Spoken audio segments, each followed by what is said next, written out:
अस्सलाम वालेकुम रहमतुल्लाहि व बरकातुहू। दोस्तों, उम्मीद है आप सब खैरियत से होंगे। जिन भाइयों का इकामा ख़त्म है और उन पे सिर्फ 1 साल से कम वक़्त गुजरा है, ये वीडियो वो दोस्त देख ले, क्योंकि पाकिस्तानी सफारत खाने ने ऐलान किया है कि जिनका इकामा 1 साल से कम मुद्दत हुए ख़त्म है और उन पर और कोई मसला नहीं है, तो वो 2 सितंबर बरोज़ जुमरात 3 बजे पाकिस्तानी एम्बेसी रियाद तशरीफ़ ले जाए।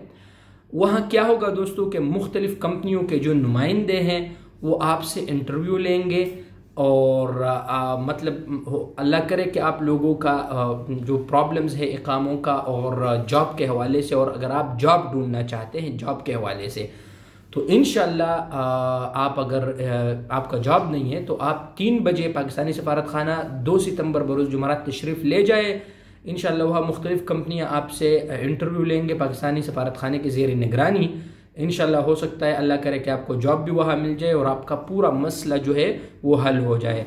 याद करें तारीख़ को 2 सितंबर बरोज़ जुमरात 3 बजे। लेकिन दोस्तों, आप लोगों ने कोरोना SOPs का जो है ना ख्याल रखना है, मास्क लगा के जाना है और शर्त यह है कि आपका इकामा ख़त्म हुए 1 साल से कम वक़्त गुजर चुका है उस पर। ठीक है दोस्तों।